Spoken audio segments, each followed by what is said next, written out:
Today is May 10th, and I am calling from the specialist's office. This is not it wasn't really a planned visit. Well, sort of, but not really. So, if you guys saw in our last video, I was supposed to call the doctor as soon as I got my period, and then they were going to start us on the Femara. Well, I have been having problems because the last day of my Provera was on April 29th, and it's almost been exactly 2 weeks. And normally when I'm on Provera, I get my period within like 3 to 5 days, like almost spot on when I get it, like 5 days at the very latest. But this time they put me on once a day for 10 days, and I don't know if my body was just confused or wasn't used to the dosing or what happened, but basically I started spotting on Tuesday and didn't really think anything of it, and then it was a little bit on Wednesday, but it wasn't enough to like make me think that I had my period. But I called the doctor just in case, because he said even if it's really light, still call him, because that would be considered day 1. So I called the nurse, and she told me to wait until Friday. If I hadn't got my period by then to let her know, and then we would go from there. So when I called her on Friday, she said she wasn't really worried about it. She just wanted to give me instructions for the weekend in case I had gotten my period over the weekend. So she said that they don't really worry until 2 weeks after the last day that I take the Provera if I haven't got my period. They said that they were going to bring me in and do labs and see what was going on. But then on Friday night, that same day that I called her, I started to spot just a little bit again, and then it kept happening. So it happened on Saturday, and then it happened on Sunday, and then Monday it was nothing again. So I called them, which was yesterday, was Monday, and so I called them yesterday and I was telling them what was going on. I wasn't able to get a hold of the nurse, so I kind of just left a message with the receptionist and telling her, like, I don't know, like, I normally know what a period is, and I'm confused because my body has never reacted this way. And so I asked her what she wanted me to do, and then she called me back and said that they wanted me to come in today for an ultrasound and just to see where everything is at, and hopefully if everything looks good, then we will go ahead and start the Femara today. So it really just depends on everything. And this, look at Jacob's here.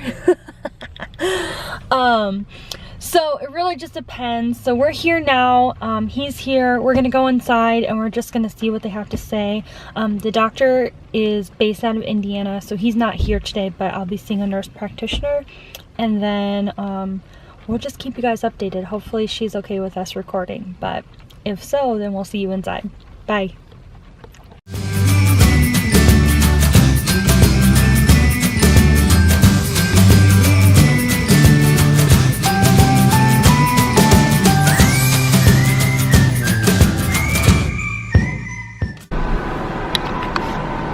Lots of pressure.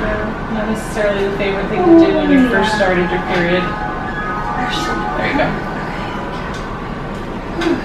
Okay, so I'm looking at your uterus today. And have you been bleeding much? Not very much. Exactly what it looks like. Oh, this is your, okay, so this is the side view of the uterus, and this is your endometrial lining, and it's still pretty thick there.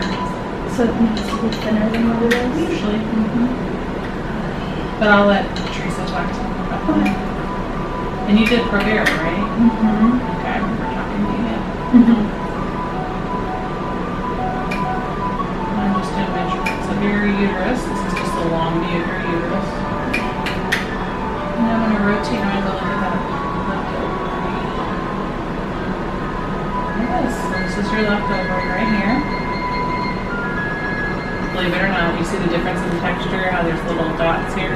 Yeah. The little dots are called follicles. They're fluid-filled sacs. They pulled a microscopic egg. They're normal to have those. As a follicle grows and you go through a cycle, it becomes like a big maturing bathtub. And it bathes an egg, a microscopic egg, to maturity, and then that water releases it. It's kind of like a tidal wave. It releases and shoots it out through the tube and to the uterus for fertilization. Is there still a lot of cysts in there? A lot of cysts? Okay. And follicles are the same thing as a cyst. Anything that has fluid in it is called a cyst. Okay. And that doesn't always mean, that's not a bad connotation. It just a lot of times provided, depending on where that's living, that cyst is, makes a difference as to what we're going to do.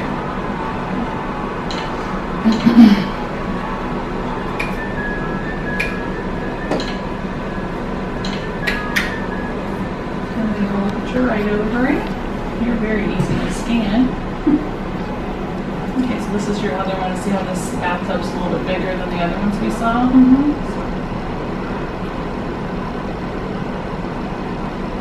So is that one of the eggs, or is it just a... It's still just a cyst or a follicle. Okay.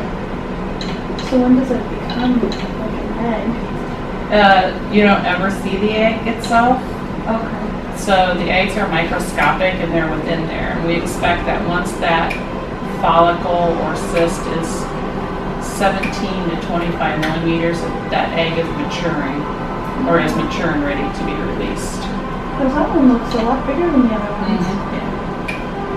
That's not significantly bigger than... But it's a little bit bigger than we necessarily expect the baseline. It just kind of depends. It could have just been a recently collapsed one.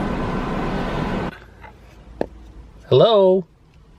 We just got done at the doctor. We were unable to record with the doctor, her telling us what we were doing, so She was kind of rude. We didn't really like her very much. a little bit. Yeah. Yeah. She said that it is not time yet, that her wall, is it a wall? The uterine lining. She said that the uterine lining is too thick. So we'll just wait a couple more days. Leti also got her blood drawn. Oh!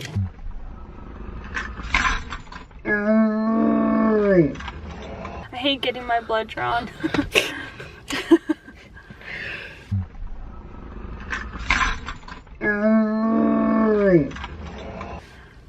She got her blood drawn to check her levels of estrogen and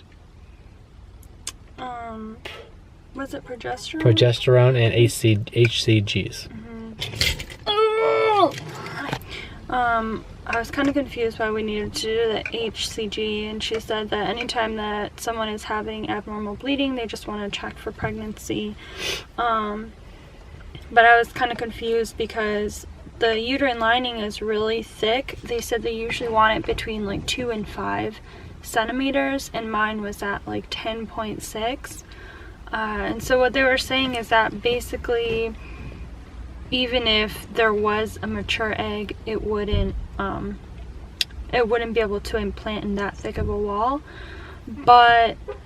or that thick of the lining, but that it's still possible to be pregnant, that after like the embryo implants, that the uterine lining will just start to get that thick. So it's possible, but I'm not really holding my breath. I mean, I feel like all we've gotten is just bad news left and right, and she wants me to just wait until Friday to see if I get my period. They said that they'll have my lab results tomorrow, so I guess we're just gonna wait until then. Yep.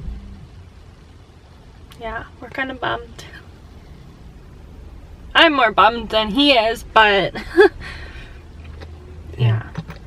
I'm kind of bummed that they had me drive an hour just to tell me that basically it's not enough, like I'm not bleeding enough, which they could have just told me that over the phone, which is what I had asked them. And she did say that they're going to check my estrogen and my progesterone and see where the levels are at, and if I don't have estrogen, then, or if my estrogen isn't high enough, then the Provera wouldn't have worked, which kind of throws me off. Like, why would you put me on Provera if you didn't try and check my estrogen to begin with?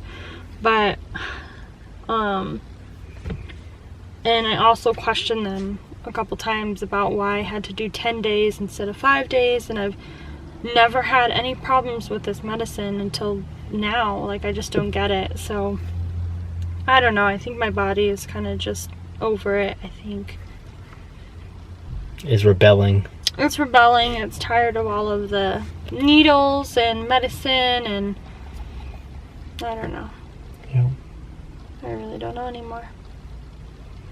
Well, So I guess for now we'll just keep praying that, I don't know, I guess keep praying that we'll get our miracle soon, because right now we're not in control. It's all God, and His ways are higher than ours, and I don't understand it right now, but it'll happen at some point. yeah, and the time is right. Thanks for joining us today, and we will see you next time. Bye.